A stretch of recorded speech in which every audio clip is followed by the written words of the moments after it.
Welcome everyone to Freedom Journey. My name is Tabitha Benway, and I am your host. And today I have the pleasure of speaking with Rita Abdallah. Rita is a yoga and meditation teacher. She's a wellness coach, an intuitive and energy practitioner, and she loves to inspire peace, love, and joy. Rita, thank you so much for being with me today. Thank you, Tabitha. Absolutely. For everyone watching, if you have questions along the way, please do ask in the chat. I'll be sure to ask Rita those questions for you. Or if you have a comment, we would love to include you all in the conversation as well. Rita, would you start with sharing with us a little bit about you and your journey and what brought you to where you are today? Sure. So I first started out in social work as a means of serving others. Before that, I was a full-time volunteer through a program called the Jesuit Volunteer Corps, where we lived in community and the practice of spirituality, community, social justice, and simple lifestyle were encouraged, practiced during the 2 years.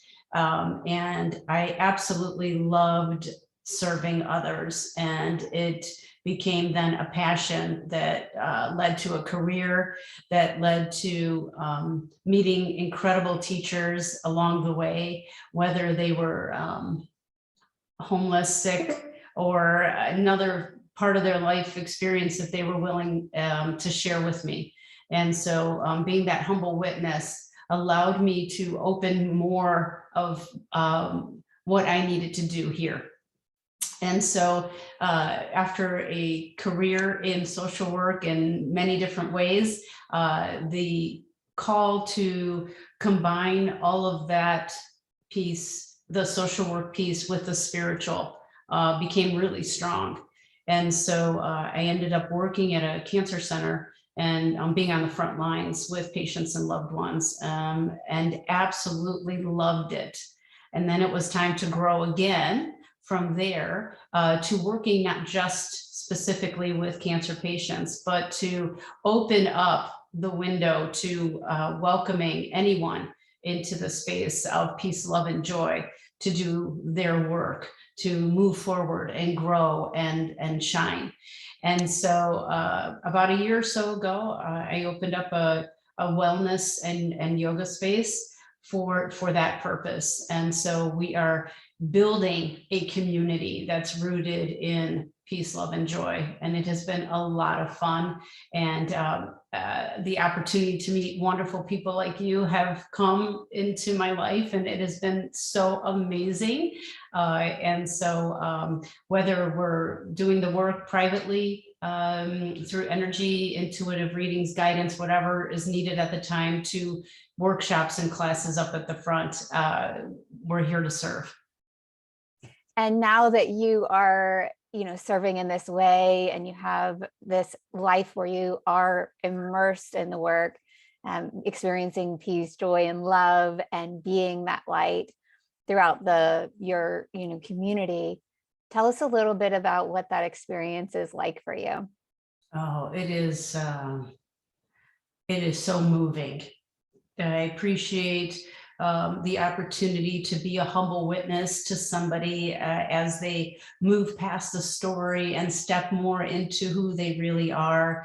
I am so grateful for other teachers who come into the space who also embrace this idea of helping others shine from the inside out, whether it's through breath or goddess work or what else do we have coming up? Sound baths and experiences. So those experiences light me up like nothing else. So that's been a great reward, is to just see who is coming through the door and what they're ready to do.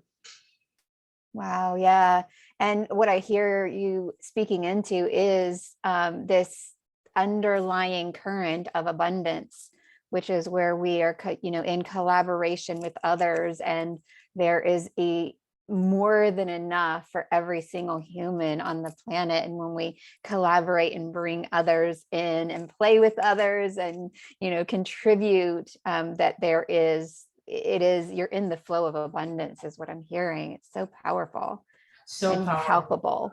Yes, yes. And one of the questions that I love to ask is, what is enough?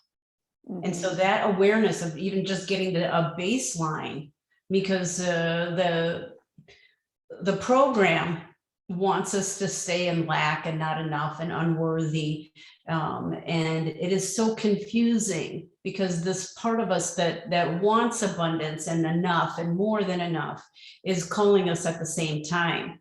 And Mhm. so weaving in two lanes as we drive through life is really, one side is a teacher and the other side is that flow. So if we allow what is confusing to transform into flow, trusting that we have enough, we are enough, and we are practicing from enough, that flow and that gratitude generates for us and allows these, as you said, collaborations, connections, community, and a way of seeing the world in a bright new way is so beautiful.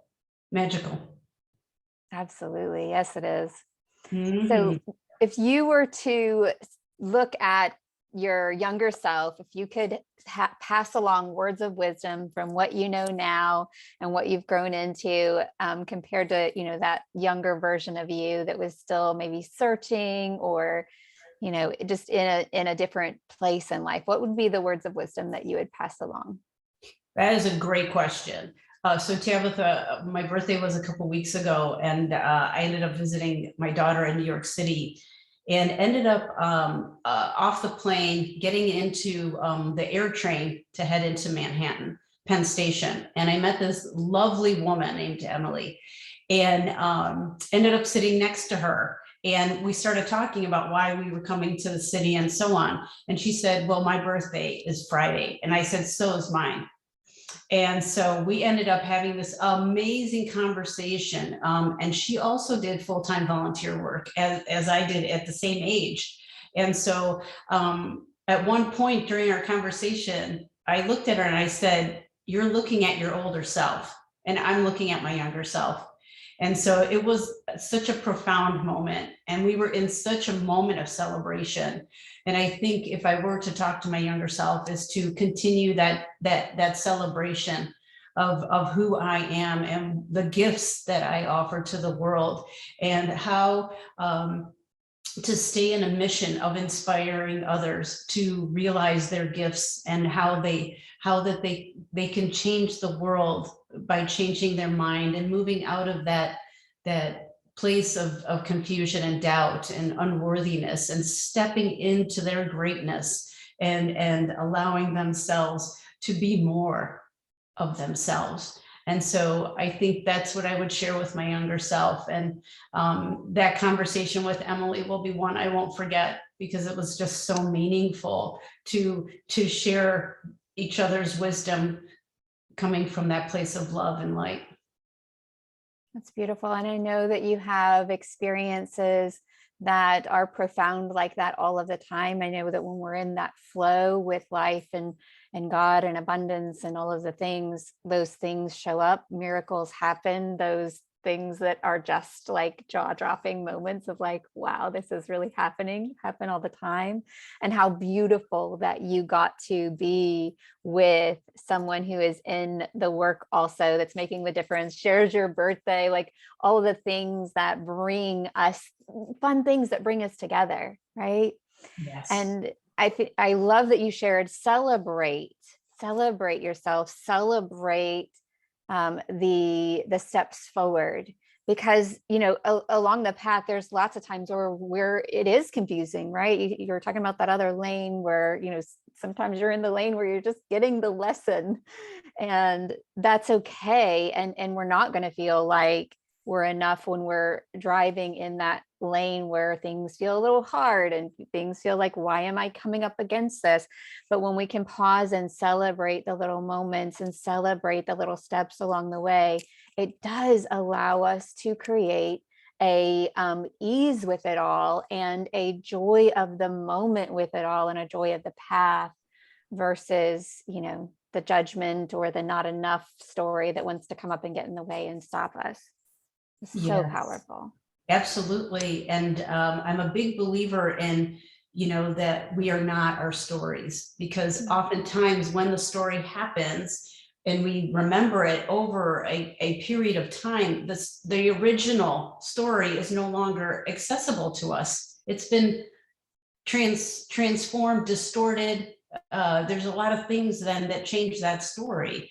And so if we can invite the idea of moving out of story, which is that confusing lane, and transforming it into moments, as you said, I'm all about moments because there's an exchange of energy, an understanding or a perception that allows us to open a little bit more in the heart, a little bit more in the mind, and a little bit more in the breath. And so moving out of story and stepping into moments is my latest passion.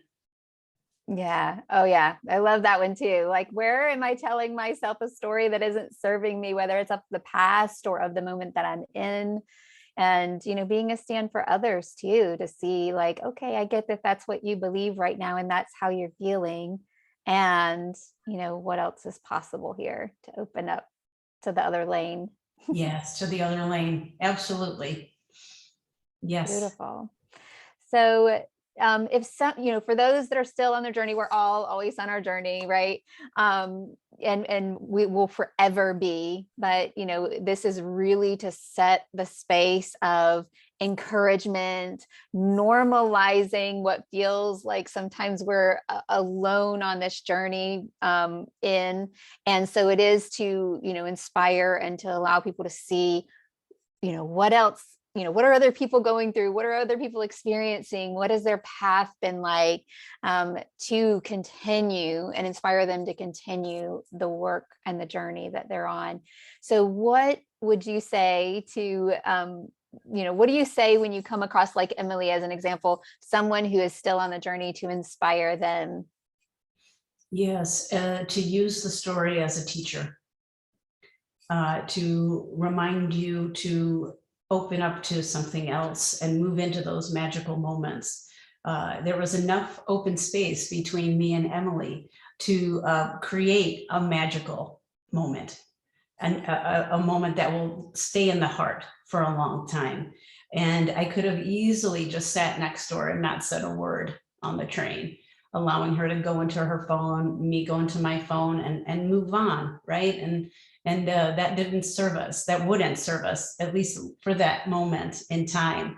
And so to just allow us enough openness to say hello to somebody, to create engagement that's meaningful, moments that are meaningful, as opposed to just getting through the day. So just again, stepping into that act of creation, that today's going to be a good day. I am enough. I am a generator of peace, love, and joy. I choose to inspire in some way, even if it's a deep breath in and a deep breath out, to trust that that goes out somewhere to someone who's having a hard time breathing, who is feeling limited in some way, confused, so that they can again return to that understanding of the true self being in here, alive and ready to engage in another way. Beautiful. So I hear you saying staying open, and I'm sure that there's many things that you're saying stay open to. And I hear possibility to other people, to our own self, Yes.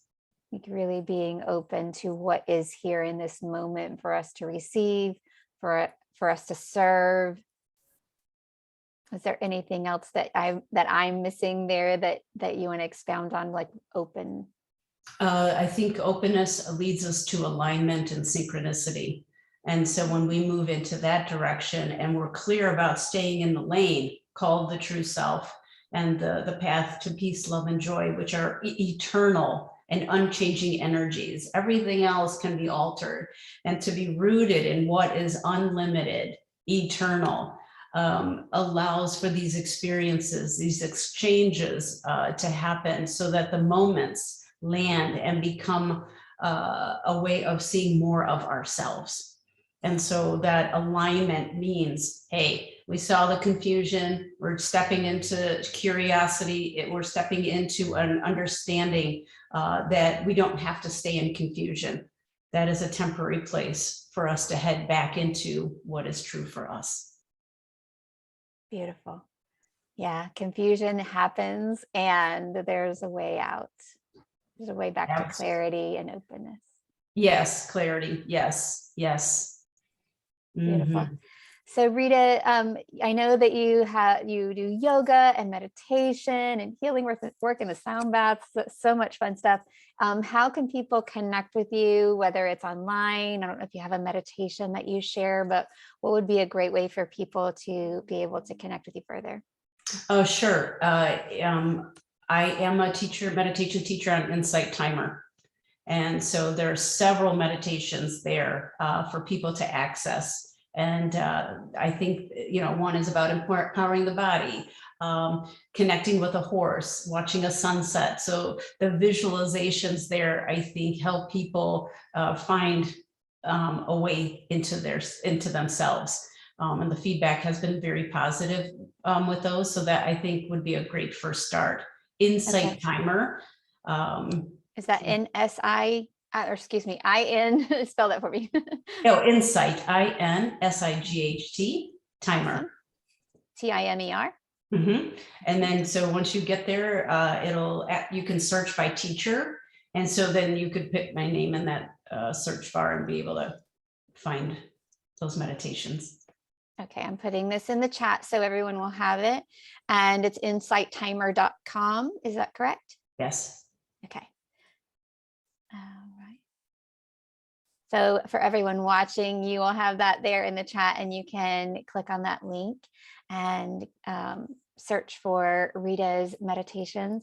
And is there anything else that you would like to put in the link so that people have access to you, or that's the one where that's the best one? Yeah, I mean, if you feel that your community, Tabitha, would want to look at my website and learn more, or have a question that they'd like to ask me, I'm happy to share that with you too, whatever you like. Okay, we'll put that in the chat then here at the end. So thank you, Rita, for sharing your wisdom today and for the inspiration that you are in the world, the difference that you make for those around you. Every little bit that we do is a drop in the water that ripples out forever. And the impact that you have is great. So I just want to thank you so much for being that in the world and being the model and example for us all to stand in that with you. Likewise, and I just want to offer a blessing to you and your community. May you shine and may you feel inspired. Thank you. Thank you too.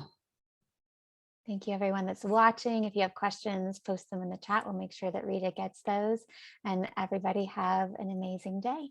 Have an amazing day. Peace.